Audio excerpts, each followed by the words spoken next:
Hello and welcome to Sports Update on Trust TV. I am Emmanuel Fashimi. Let's begin with the Super Falcons this evening where they are actually preparing. As we speak, the Cape Verdean teams are already in town, also preparing to take on Super Falcons at the Moshood Abiola Stadium here in Abuja. But quickly, the coach of the Super Falcons, Justin Madugu, as he is called, will be in charge. We don't know what is happening to run the WAFCONQ contract and NFF, but right now the assistant coach Justin Madugu, who is in charge for now, is also talking tough ahead of this particular game, and he has assured Nigerians that Super Falcons will go all out for victory and get that maximum victory and put a smile on our face. I don't know how ready. He has called up 23 players and all of the 23 players were in camp outside Asisa Toshola and Kegini, who actually pulled out of this game, but every other players that were invited are in camp. They had their training, and as we speak, they are also having some of that training ahead of on Thursday's game. That is by this time tomorrow. We'll be looking. We'll actually be watching that game right here, right there in this, right there at the Moshood Abiola Stadium. But for Justin Madugu, he has assured Nigerians of Super Falcons victory. I have Omoni joining me on the show from Ekiti this evening again. Omoni, welcome to Sports Update on Trust TV. Thank you very much for having me this day. I'm so excited. Good day, everyone. Okay, now Madugu has assured us that Super Falcons will not play like the Super Eagles, that they are going to put smile on our face, has assured us victory against Cape Verde. You know, in the morning we talked about the Super Falcons against this team. We looked at the head-to-head. 3 meetings between these two teams. Super Falcons had 1 win, 1 draw, and no win for Cape Verde at all. The last time they met was November 16, 2021. So now Madugu is talking tough ahead of the clash that will be coming up on Thursday at the Moshood Abiola Stadium. Oh yes, and it actually is expected of every coach to actually believe in his team, to actually speak highly of his team as well too. And that what Madugu is doing is not an exception. He has to actually talk well about his team, to build the confidence, to actually sell a positive agenda or notion to the public, to let us know if that his team is capable of doing the best. However, what matters is the results, because you might actually have a lot of explanation to do, and you might not have evidence to back it up afterwards. And based on the previous stats that we actually had against Cape Verde, like you said, just a win and 2 draws. So it actually shows that we don't really have a decent start against them. However, they don't really look like a tough side to me. So which means that right now, Madugu must actually be working against the complacency of his team. They must actually avoid a lot of distraction, and as well, they need to focus so well in getting maximum point against Cape Verde. Okay, in getting maximum points against Cape Verde. I want to take you on this. Are you actually satisfied? Because on Monday on this show, we actually on Trust TV, we looked at the Super Falcons players list as in invited. But I don't know, are you satisfied with the crop of players that Justin Madugu invited? That's number 1 question. 2, the not calling this our Onyibo lady, Ashley Plumter, who refused to play for, though she played for England at the cadet level, but had to switch allegiance to Nigeria. Now we're playing, this is the 3rd game for Super Falcons after the World Cup. We've not seen Ashley Plumter, and we don't know what is going on before we talk about Randy Wardrum's contract and NFF. Thank you very much. I think I asked the same question with some of my friends last week, and one of the responses a friend of mine gave me, okay, maybe Plumter is trying to settle down in a new club. Don't forget that she moved to Saudi Arabia during the summer transfer. But I felt that's not really that should not be the only reason, because she has actually missed three international break window right now, and I think that does not really speak well at all. But let's see as it goes, because even Rajuwan Drum too, many don't really know what's really happening. Madugu has been the one calling the list, and that I felt it's not really, I don't really like it. And it's the fact that they are not very straightforward. We need to know, okay, is One Drum still in the squad? Is he still in charge of the Super Falcons? Okay, One Drum is no longer there. Okay, the contract, what? So I think these things, it's as if the NFL felt that we are not accountable. Like we don't need to know so many things. What concerns them, at least we shall played and we won. That's what concerns Nigeria. But it's more than that, because you guys are spending taxpayers' money to do a lot of things. So I felt that they should be very, very straightforward with Nigerians, very, very clear with Nigerians. Let us know what's up if Randy Wardrobe still the coach of the Super Bowl. Okay, let the NFF come out straight and tell us if Randy Wardrum is still the coach of the Super Falcons. They keep keeping us in the dark, not letting us know what is going on between them and Randy Wardrum. And I can tell you the truth, Randy Wardrum has been nominated. He made the final list for the Women's Coach of the Year. That is in that category.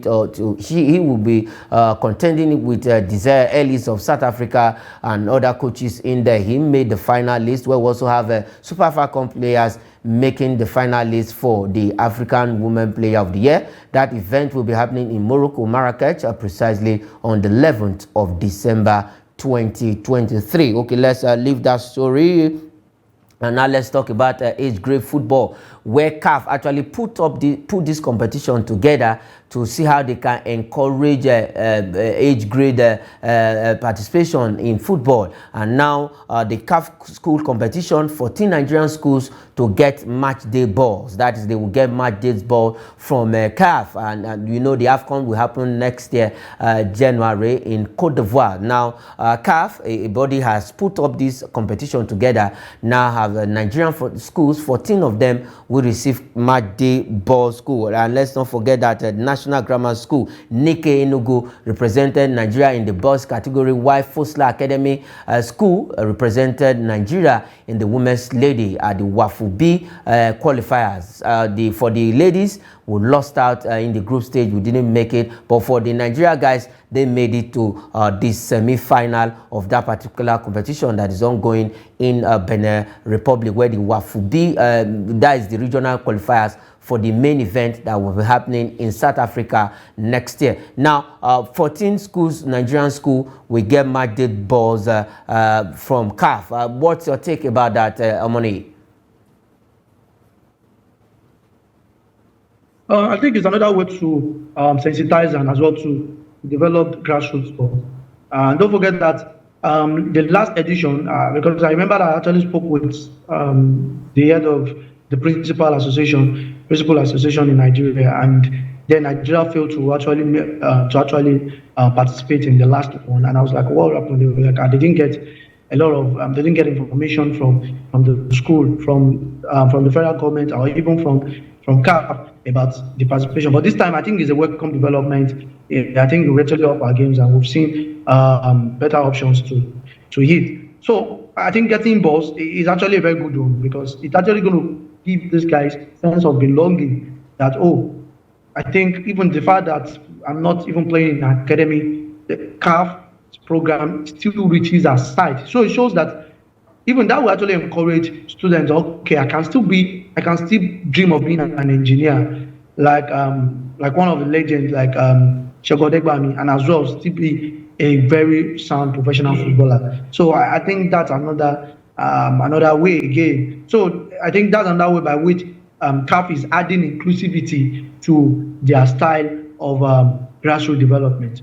Yes, adding inclusivity to their style of grassroots development is a welcome one, is a good one to encourage the schools that actually participated in the qualifiers here in Nigeria. 14 schools, National Grammar School from Nike Enugu State and Fosla Academy School, the ladies represented, the ladies, that is the women category, presented Nigeria in that competition. Let's see how it goes at the end of the day. If these balls actually arrive, they should actually be shared to the 14 schools that participated in the qualifiers. The qualifiers happened in Abuja here, and Nike and Fosla Academy won their category respectively. Okay, let's leave Nigeria and go straight to Europe, where actions will be happening in the UEFA Champions League tonight as we speak. Some of the actions are ongoing, but let's look at in the morning show, we'll look at Group A and Group B, where Manchester United is currently taking on Galatasaray of Turkey. Now let's look at the Group C and Group D fixture. Real Madrid tonight will be playing Napoli. Osimhen is back, and Carlo Ancelotti is talking ahead of that game. He said he's dreading Victor Osimhen, who is back for Napoli. Sporting Braga will play FC Union Berlin of Germany, and Benfica will battle Inter Milan, last season finalists, and Real Sociedad, where our own Sadiq Umar scored a screamer over the weekend in their win. We welcome FC Red Bull Salzburg to their stadium in Spain. Now, Omoni, fantastic fixtures for tonight as we speak. Some of two games are ongoing, but let's quickly look at because we are going to talk about our own Real Madrid against Napoli at the Santiago Bernabeu. Victor Osimhen tonight definitely we get that nod to play for Napoli against Real Madrid tonight. Yeah. Okay. Let me start with Victor Osimhen. You know, the last game they played, the last one, Victor Osimhen played in that game. Unfortunately, couldn't get on the score sheet against Real Madrid. And this time, I don't know. The fact that he's back from injury is a thing of joy for me, because Osimhen, Victor has actually put a lot of effort, and now probably being sidelined with injury might actually mar a lot of good things that he has started with from last season. But this time that he's back, I think Napoli really needs right now that they are trying to restructure the team, bringing new manager Mazzari into the team, trying to get play under him and everything. And I'm so glad he was able to get an assist last weekend. So, but now playing against Real Madrid too are having issues with injury at the moment, and we see how they're actually struggling, although they were able to pick maximum points over the weekend too as well. But this game is actually a must-win for Napoli. Napoli needs this game so well. They need to get back to their feet, and they need to progress to the next round. Unlike Real Madrid, who probably they've actually sealed the round of 16 belt, and compared to Napoli. And for Sadiq Umar, is good to be back too. Don't forget that Sadiq Umar too had injury that kept him for a very long time last season. And seeing him scoring that screamer against Sevilla too, that's actually a very big one. Playing Red Bull Salzburg now, it's something that I don't know. I felt that Real Sociedad, they've not really put in a lot of bite this season compared to how they performed last season. Last season was actually a very outstanding one for them, but this season they've actually not really done well. But still leading the table with 10 points, and as well they've actually progressed to the next round too as well. Because if you look at it, either Real Sociedad or Inter Milan will top the table eventually in that group. But at the same time, this game in Spain is a must-win for them, because they need to keep their heritage and to keep the prospect what they've started with. They've not lost any game so far, and this time around they need to keep that fire burning to actually get a less competitive club when they move to the system. Yes, to get a less competitive club, and we'll be looking out for Sadiq Umar and Victor Osimhen for Napoli, Sadiq Umar for Real Sociedad tonight in the UEFA Champions League game. Group C, Real Madrid against Napoli. Sporting Braga will take on FC Union Berlin. Benfica will play Inter Milan, who were the finalists last season. Okay, let's leave the UEFA Champions League story quickly. Though some matches are ongoing, Manchester United taking on Galatasaray, and the other game is also ongoing in the UEFA Champions League tonight. For Manchester United, they need all 3 points against Galatasaray. Let's see that how that ends at the end of 90 minutes. Okay, let's leave that story and quickly take some transfer stories on the show. Let's look at this. Bayern Munich could move for Manchester United Raphael Varane, who has not really hit the ground running since he joined Manchester United. A lot of critics have come in for this man who has won 5 UEFA Champions League with Real Madrid before leaving them to join the Red Devils in England. I don't know. Bayern Munich gunning for Raphael Varane. Oh, yeah, I saw it too, but although I still believe that it's still a rumor yet, because I'm still trying to look at what Raphael Varane is actually going to bring to the table for Bayern Munich, looking at what they have in that squad at the moment. Although Varane playing for Manchester United, things have not really been going well for the club. They've actually conceded goals. They've lost games, even games that Varane even started. They've lost that too as well too. But let's see what Thomas Tuchel is up to this time around, what he's trying to cook at the moment with Raphael Varane. But we still have to wait too, because we don't know if it's still a speculation, if it's still a rumor at first too as well. Okay, we'll just have to keep our fingers crossed as we say Bayern Munich will move for Manchester United Raphael Varane. Let's see how that goes. If eventually that deal goes through, then Raphael Varane might just be playing for Thomas Tuchel in the German Bundesliga come January next year. Still talking about transfers. Now let's look at who Arsenal is looking to sign. They want to sign Benjamin Sissoko of RB Leipzig. This is a fantastic young man. He has played 9 games this season with 3 goals to his name. And if you look at it, for Benjamin Sissoko coming into Arsenal, they have the likes of Nketiah and Gabriel Jesus there. We have Martinelli. Will Sissoko have a chance in playing in that team? Yes, why not? The thing is that Arsenal are moving now to be an elite club. Compared to before that, they don't compete in competitions. Now, Arteta wants to compete in every competition. And right now, you need squad depth. And see what happened with Man City yesterday against Leipzig. You will definitely see that one thing that really helped Manchester City yesterday was the fact that they had numbers. They had players that you can beckon on.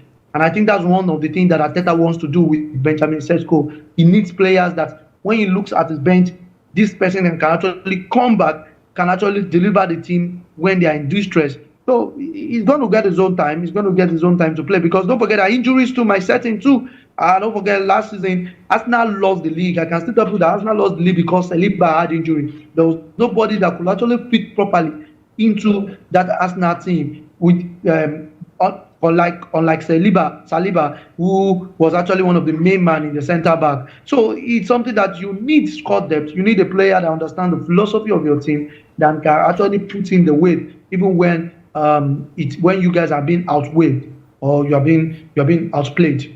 Yes, okay, Arsenal need the numbers, because I think I agree with you, Jeremiah. They lost the league last season due to they don't have that bench, they don't have that depth in their bench, in their team. And Saliba injury alone cost Arsenal that league to Manchester City. Okay, let's take this one quickly. Also, before we go on the show, where Chelsea is going to fend off Fulham interest, their neighbors in Armando Broja. Now, Chelsea say no. Fulham, we are going to do everything within our power to at least to not allow you get these fantastic striker. Let's not forget also that Chelsea is looking for Victor Osimhen in January. Now, they are telling Fulham, please take clear of Armando Broja. I don't know if Chelsea is actually doing the right thing.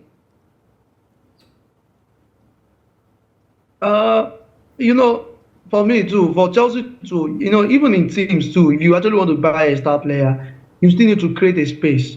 You can't have Broja, have Osimhen in that same team as well too. Although you need it too, you just have to look at the perfect formation that are fitting for those two players. And don't forget that Broja too sometimes is an injury-prone player too. You might actually need him, and at the same time he goes for weeks and the rest. So I think what Arsenal too is intending to do is what Chelsea too wants to do. They want to have a lot of players that they can actually beckon on. Although they've actually made some transfers during the transfer windows.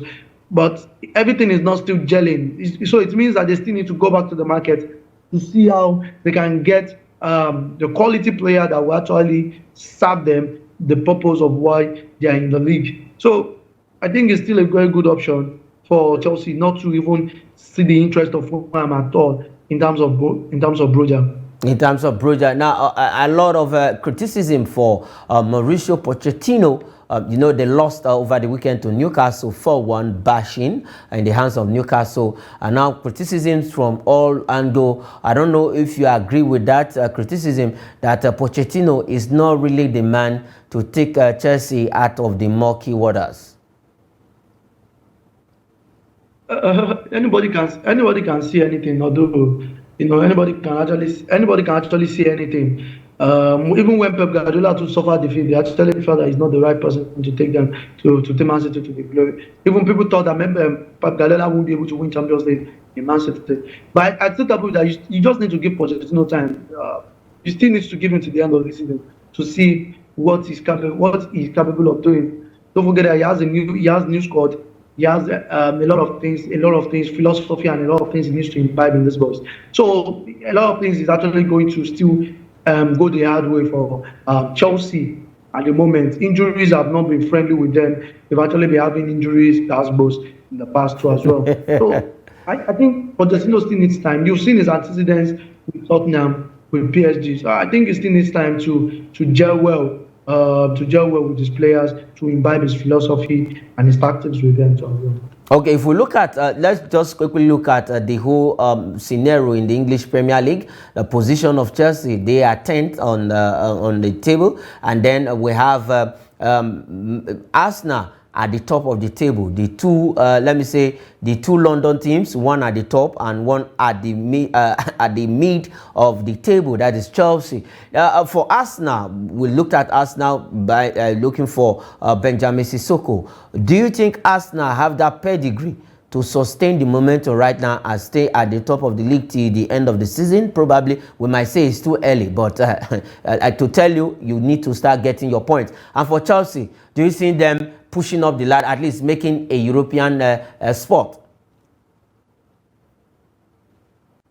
Like what I started with earlier, that one of the things that cost Arsenal the league last season was the fact that they had injury problem. Some of their players actually were not informed. Ramsdale problems as well, coupled with it. So they had a lot of issues, and this all boiled down to the fact that Arteta did not have enough squad depth, and that's why you see that this season he was able to get players. He got Declan Rice by all means. He got Timber by all means.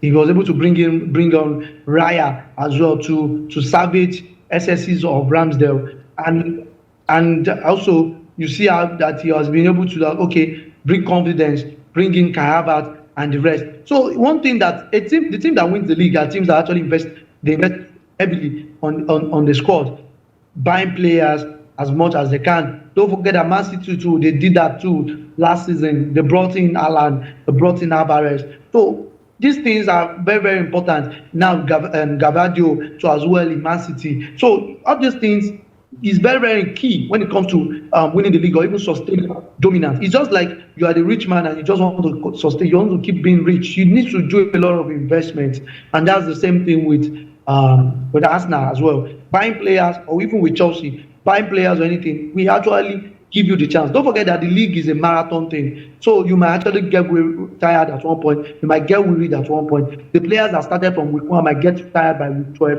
The ones that started from week 12 might get tired by week 20. So this thing is going to be a rotational thing for players. So you must have a lot of backup for them to actually suffice whenever problems like this come around. You'll be able to get solutions to all these problems. Okay, to be able to get solutions to all the problems, let's take a look at this transfer also. We're still talking about, let's go back to RB Leipzig, where Timo Werner, Manchester United, right now are looking at snapping up Timo Werner, but he has said, no, I am going to stay at RB Leipzig to fight for my place. That is coming in from Timo Werner right there in Germany. If you look at it, 8 matches this season with just 2 goals to his name. He it has not really been looking good for Timo Werner in the German's Bundesliga. Okay, let's leave that story and quickly look at today's fixtures. Just as the Champions League is coming on, there are games in the league. We have Mallorca taking on Cadiz and Montpellier. Will play Clermont Foot in the French Ligue 1. Mallorca against Cadiz is in La Liga, that is in Spain. All right, Omani, thanks for all of the analysis on the show this evening. It's a pleasure. Thank you so much for having me around. All right, and that is it. Manchester United is currently taking on Galatasaray, and you watch other matches. Napoli against Real Madrid. Later, Real Sociedad will take on where we'll see Sadiq Umar firing up in tonight's game. Okay, that is it on Sports Update. I am Emmanuel Fashimi saying thanks for watching.